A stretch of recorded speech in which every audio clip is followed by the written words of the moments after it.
a doutora Thaisa Pandolfi. A doutora, ela é psiquiatra e ela vai trazer um pouco mais sobre essa questão do TDAH. Doutora, tudo bem? Tudo bem? Boa tarde. Boa tarde, Glória, Vanique. É Boa um tarde. prazer participar dessa conversa, especialmente nesse momento em que o tema da neurodivergência feminina, né, ganhou tanta visibilidade. Que bom, muito prazer. Obrigada por estar aqui também. Doutora, vamos trazer alguns sintomas, né? Por exemplo, a pessoa não sabe que tem TDAH. O que ela pode prestar atenção para ser um alerta? Ou será que é isso? A gente precisa olhar primeiro nas crianças, vou falar um pouquinho de criança, de adultos e de mulheres, que são grupos diferentes. Nas crianças, o TDAH, ele costuma aparecer de forma mais visível, e é comum a gente observar muita agitação física, dificuldade de permanecer sentado, uma interrupção frequente nas conversas, uma impulsividade, dificuldade de esperar a vez ou concluir tarefas escolares. No entanto, existe uma diferença importante quando a gente fala de meninas. As meninas com TDAH muitas vezes aparecem de forma mais silenciosa. Elas podem parecer mais distraídas, mais sonhadoras, esquecidas, desorganizadas, não tem aquela hiperatividade mais expressiva. E aí elas podem parecer somente distraídas ali, e como geralmente não apresentam esses comportamentos tão disruptivos na escola, elas acabam passando despercebidas pelos professores e até pelas famílias. Por isso que depois de já falar um pouquinho sobre diagnóstico tardio, as meninas é muito mais comum esse diagnóstico vir na fase adolescência ou na fase adulta. Olha. Já os sintomas ali de adultos, né, especialmente mulheres, essa hiperatividade, ela costuma se manifestar mais na mente. É aquela mulher que você olha de fora, ela tá plena, mas a mente tá um turbilhão de pensamentos. Muitas descrevem uma sensação da mente acelerada, dificuldade de desligar os pensamentos, excesso de ideias simultâneas e uma sensação constante de uma sobrecarga mental, né? Então, tem algumas características em conjunto que acaba fechando os critérios diagnósticos, mas também são muito comuns dificuldade na organização, procrastinação, uma dificuldade em iniciar tarefas, manter uma constância em projetos, né? Então, tem alguns pontos específicos de sinais e sintomas. Ô, doutora, falando especificamente da mulher adulta, isso não pode ser confundido, por exemplo, com sintoma de ansiedade?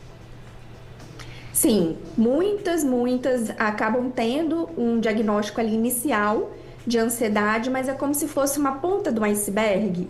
Quando a gente não olha para o funcionamento de base, muitas vezes acabam tratando uma ansiedade, mas algumas dificuldades ainda existem, né? E a gente precisa mapear de uma forma mais profunda, porque em torno de 70% dos adultos, eles só são identificados mesmo na fase adulta. Tem muitas pessoas que passam, né, pela infância sem um diagnóstico. E aí o que é visto é um quadro depressivo, uma ansiedade mais pontual, sem olhar para essa condição de base. Maravilha. Tá Quer bom. fazer a pergunta, Cíntia? Sim, nós temos como tratar o TDAH. Doutora, eu e a Glória, a gente estava aqui conversando, graças a Deus hoje, pessoas públicas como a Ana Castela externam isso, então normalizam de alguma forma o melhor tratamento, o quanto ele é eficaz e obviamente que as pessoas não precisam ter vergonha disso, por favor, porque isso pode prejudicar o cotidiano, relações amorosas, relações interpessoais e até profissionais. Então, como tratar, por favor? Então, existe, primeiro, uma dificuldade, né, bem específica quando não é tratado na infância, e isso gera consequências na fase adulta, né? Então, quando ele não é identificado na infância, que o ideal é a gente fazer uma identificação lá pelos 6, 7 anos, muitas pessoas, elas crescem ouvindo rótulos como é muito distraída, preguiçosa, né, desorganizada, muito acelerada. E esses rótulos, eles vão impactar profundamente a autoestima. E aquilo que vocês trouxeram também, outros pilares da vida. Relacionamento, trabalho.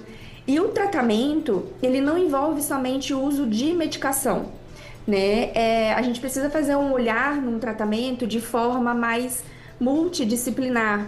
Tanto com a medicação, dependendo do nível de sofrimento e impacto negativo que essa pessoa está tendo, as estratégias como a psicoterapia, e existe outros viés, exercício físico, alimentação, tudo que precisa entrar num conjunto, né? E eu estava assistindo que a Ana Castela, ela trouxe muito sobre esse processo que ela está passando por uma avaliação, que a vida dela começou a fazer mais sentido, né? Isso. E é mais ou menos sobre isso.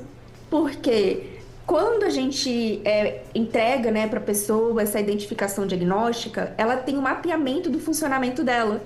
Então, antes que era vista ali, né, como a menina atrapalhada, ou muitas vezes que esquece as coisas, ou começa a ter muitos prejuízos e adjetivos impostos por uma não compreensão de funcionamento, ela passa a compreender o passado, o momento atual que ela está, né? Então aí a gente é como se ela conseguisse se organizar internamente. Perfeito. Né? E de forma alinhada com quem ela é, né? E ela falou sobre o TDA, né, e o TDAH.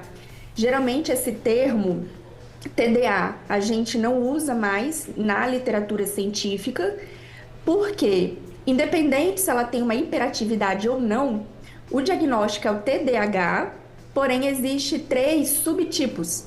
Existe o TDAH desatento, que é muito comum nas meninas e mulheres.